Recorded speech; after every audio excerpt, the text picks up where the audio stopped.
నమస్కారం సార్. నమస్తే. సార్, షర్మిల గారు కడప నుండి మన అవినాష్ రెడ్డి గారి పైన పోటీ చేస్తున్నారు ఎంపీగా. అయితే ఇప్పుడు ఆయన పైన కొన్ని విమర్శలు అయితే చేయడం చూస్తున్నాం. అంటే ఒక హంతకుడికి జగన్మోహన్ రెడ్డి గారు ఈ విధంగా సీట్ ఇస్తారని అనుకోలేదు, ఇది నాకు షాక్ గురి చేసిందని కూడా చెప్పడం చూస్తున్నాం. మరి షర్మిల గారు అవినాష్ రెడ్డి గారి పైన గెలుస్తారా లేదా? అసలు చంద్రబాబు గారు సపోర్ట్ ఏమైనా షర్మిల గారికి ఉందా సార్ అక్కడ? షర్మిల ఇది ఊహించిందే ఎప్పటి నుంచో, ఆమె కడప నుంచి పోటీ చేస్తుందని. అయితే నిన్న షర్మిల కూడా జగన్ లాగే అక్కడ ఇడుపులపాయకి వెళ్ళింది. అక్కడ వైఎస్ఆర్ ఘాట్లో ప్రేయర్ చేసింది. ఆమెతో పాటు వాళ్ళ అమ్మ విజయమ్మ కూడా ఉంది. యాక్చువల్గా జగన్తో కూడా విజయమ్మ ఉంది. అప్పుడు అందరూ కొడుకు వైపే విజయమ్మ అన్నారు, కానీ ఆమె ఇద్దరు వైపు ఉన్నట్టుగానే కనిపిస్తుంది. రెండోది, ఆమె ప్రైవేట్ రోల్కే పరిమితమైంది. నిన్న కూడా చూస్తే ఆమె బైబిల్ పట్టుకొని ప్రభువా అని ప్రార్థన చేస్తుంది, ఈమెను గెలిపించమని కూడా అడుగుతుంది. సో ఒకవైపు జగన్తో కూడా అదే విధంగా చేసింది.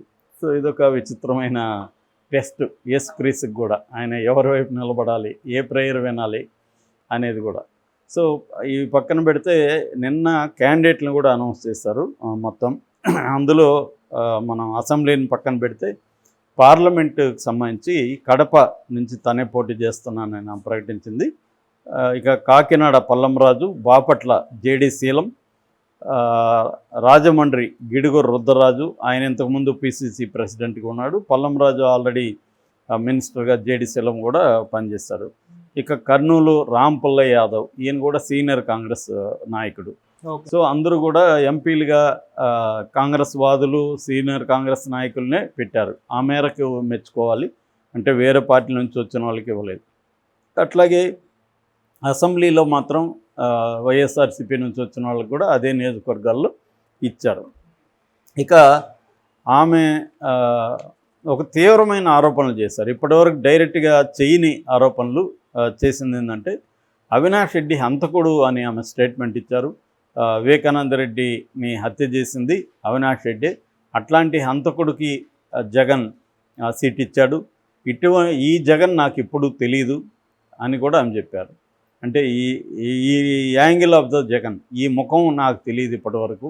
అంటే ఒక హంతకుడిని పక్కన పెట్టుకొని తిరుగుతున్నాడు, ఒక హంతకుడికి ఎంపీ సీట్ ఇచ్చి పోటీ చేయమంటున్నాడు, ఓటేయమంటున్నాడు అన్న ఒక తీవ్ర వ్యాఖ్యలు ఆమె చేసింది. ఇది ఎక్స్పెక్ట్ చేసిందే, ఇదేమి ఎందుకంటే ఆమె వెళ్తున్న ప్యాటర్న్ అనేది ఇక్కడికే వెళ్తుంది అనేది అందరికీ అర్థమైంది. సో ఆమె తీవ్రంగా చేశారు. అందుకని నేను ఇక్కడ నిలబడుతున్నాను, నా మనసు కలిచివేసింది అని కూడా ఆమె అన్నారు. కాకపోతే ఇక్కడ రెండు యాంగిల్స్ ఉన్నాయి. అంటే లీగల్ యాంగిల్లో చూసినప్పుడు ఇప్పటివరకు అవినాష్ రెడ్డి హత్య చేసినాడని, లేదా హత్యకు ఆయన ప్రేరేపించాడని కానీ ఎక్కడ తేలదు. ఏ కోర్టులో తేలకముందే ఇలా అనడం కరెక్టా? రేపు అవినాష్ రెడ్డి మీద కేసు వేస్తే ఏమవుతుంది అనేది కూడా ఒక ఆస్పెక్ట్. ఎందుకంటే కోర్టులు తేల్చినంత వరకు ఏ ముద్దాయిని కూడా మనం హంతకుడుగా మనం తీర్పు ఇవ్వడానికి లేదు. ఆమెకి ఎలా తెలుసు ఆమె తీర్పు ఇవ్వడానికి? సో ఆమెకి అనుకుంటుంది ఆమె, అంతేగాని ఆమె చూసిందా, ఆమెకి ఏమన్నా ఎవిడెన్స్ ఉందా? ఉంటే మరి కోర్టుకి ఎందుకు ఇవ్వలేదు, పోలీసులకి ఎందుకు ఇవ్వలేదు, సిబిఐకి ఎందుకు ఇవ్వలేదు, ఈ ప్రశ్నలన్నీ వస్తాయి. కాబట్టి అది ఖచ్చితంగా ఆమె చేసింది. ఒక ప్రజాప్రతినిధిగా పోటీ చేస్తూ కౌంటర్గా ఉన్న ప్రజాప్రతినిధిని హంతకుడు అనడం ఖచ్చితంగా అది క్రైమ్ కిందకే వస్తుంది. ఆమె మీద కేసు పెట్టే అవకాశం కూడా ఉంది. రేపు కోర్టులో కూడా ఆమె మీద ఫైల్ చేయొచ్చు. అట్లాగే ఈసీకి కూడా కంప్లైంట్ చేయొచ్చు. నీ ప్రత్యర్థిని నువ్వు హంతకుడని నువ్వు ఎలా చెప్తావు? అది సీరియస్ అలిగేషన్. మేబీ ఆమె అవన్నీ తెలియకుండా చెప్పుంటుంది అనేది నేను అనుకోను. ఖచ్చితంగా ఆమెకు కూడా ఇవన్నీ ఐడియా ఉంటుంది. వస్తే రాని దానివల్ల ఆమె పబ్లిసిటీని కోరుకుంటుంది. సో ఏమవుతుంది, మహా అంటే షోకాజ్ నోటీస్ ఇవ్వబోతారు, సారీ చెప్దాం తర్వాత అనేదే అనుకోవచ్చు. ఏదేమైనా ఆమె క్లియర్గా అజెండా ప్రకటించింది. అదేంటంటే ఇవాళ 2019లో one of the important aspects ఏంటంటే వివేకానంద రెడ్డి హత్య, రెండవది జగన్ మీద హత్యాయత్నం, దాన్ని కోడికత్తని వీళ్ళు పేరు పెట్టారు తెలుగుదేశం వాళ్ళు. సో ఈ రెండు ఎమోషనల్ ఇష్యూస్గా అప్పుడు ఎలక్షన్లో ఉన్నాయి. అట్లాగే అప్పుడు తెలుగుదేశం వివేకానంద రెడ్డి హత్య కేసును ఉపయోగించుకోలేకపోయింది, వైసీపీ పవర్ఫుల్గా ఉపయోగించుకుంది. వైసీపీకి తెలుసు క్లియర్గా ఇది తెలుగుదేశం వాళ్ళు హత్య చేయలేదని వైసీపీకి తెలుసు, కానీ వైసీపీ తెలుగుదేశం వాళ్ళ మీద ఆరోపించింది. సునీత కూడా తెలుగుదేశం వాళ్ళ మీద ఆరోపించింది. ఇదే రామనారాయణ రెడ్డి చంపించాడని సునీత చెప్పింది. చంద్రబాబు దాని వెనక ఉన్నాడు, బీటెక్ రవి ఉన్నాడని సునీత చెప్పింది. ఆ వీడియోలన్నీ కూడా ఉన్నాయి. సో అందువల్ల అప్పుడు అక్కడ వాళ్ళకు ఉపయోగపడింది. ఇప్పుడు అదే హత్యను తెలుగుదేశం తను ఉపయోగించుకోదలుచుకుంది. ఇది యాక్చువల్గా అవినాష్ రెడ్డికి షర్మిలాకి మధ్య పోరాటం కాదు, ఇది కూటమికి జగన్కి మధ్య పోరాటంగా మారిపోయింది ఈ ఇష్యూ. సో అందుకనే జగన్ కూడా ఏమంటున్నాడంటే, నాకు వ్యతిరేకంగా 4 పార్టీలు కలిశాయంటున్నాడు. అంటే షర్మిల కూడా చంద్రబాబుతో కుమ్మక్కైందనేది ఓపెన్గానే ఆరోపిస్తున్నాడు. అందులో ఎంతో కొంత నిజం కనిపిస్తుంది పరిశీలించే వాళ్ళకి. ఎందుకు నిజం అంటే, ఇప్పుడు షర్మిల ఈ ఆంధ్రప్రదేశ్ విడిపోయినాక నాశనం అయిపోవడానికి ప్రధాన కారణం జగన్ అని చెప్తుంది తప్ప, చంద్రబాబు అంతకుముందు 5 ఏళ్ళు పరిపాలించాడు కదా, మరి చంద్రబాబు కారణం కదా, చంద్రబాబు ఏమన్నా అద్భుతంగా డెవలప్ చేస్తే దాన్ని జగన్ వచ్చి నాశనం చేశాడా, చంద్రబాబు ఏమన్నా ప్రత్యేక హోదా తెస్తే దాన్ని జగన్ ఏమన్నా ఇచ్చేశాడా వెనక్కి వద్దని, పోలవరం కట్టేస్తుంటే జగన్ ఏమన్నా ఆపేశాడా, తర్వాత విశాఖ రైల్వే జోన్ తీసుకొస్తే జగన్ ఆపేశాడా, అంటే అమరావతిని సింగపూర్ చేస్తే జగన్ మళ్ళీ దాన్ని వెనక్కి తీసుకొచ్చాడా, చంద్రబాబు ఏ అభివృద్ధి చేస్తే దాన్ని జగన్ వెనక్కి తీసుకొచ్చాడు. అంటే ఇద్దరూ బాధ్యులే కదా. ఆంధ్రప్రదేశ్ రాష్ట్ర ఒకవేళ దివాలా తీసిందనో లేకపోతే ఘోరమైన పరిస్థితి ఉందనో ఎవరైనా నమ్మితే దానికి జగన్ ఒకటే బాధ్యుడా, అంతకుముందు ఉన్న 5 ఏళ్ళు పరిపాలించిన చంద్రబాబు బాధ్యుడు కాదా అన్న ప్రశ్న వస్తుంది. సో ఈమె చంద్రబాబుని ఒక మాట అంటే జగన్ని 99 మాటలు అంటుంది. అంటే ఏదో అనాలి కాబట్టి చంద్రబాబుని అంటుంది తప్ప ఆమె అనట్లేదు. రెండోది, బీజేపీతో మొన్నటి వరకు కొమ్ముగాసి కుమ్మక్కైపోయాడని జగన్ విమర్శించింది. ఈరోజు ఓపెన్గానే ఎన్డీఏలో చేరిన చంద్రబాబుని కానీ పవన్ కళ్యాణ్ కానీ ఒక మాట అనట్లేదు.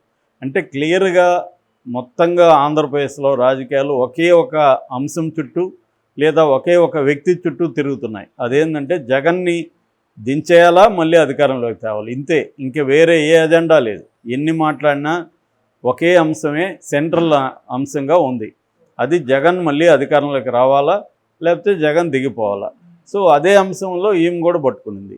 ఈమె ఏమన్నా చెప్పొచ్చు, వివేకానందరెడ్డిని చంపినాడని చెప్పొచ్చు, ఇంకొకటి చెప్పొచ్చు, కానీ అజెండా ఒకటే. సో చంద్రబాబు అజెండానే షర్మిల అజెండా, ఇంకా వేరే అజెండా ఈమెకి సపరేట్ అజెండా లేదు.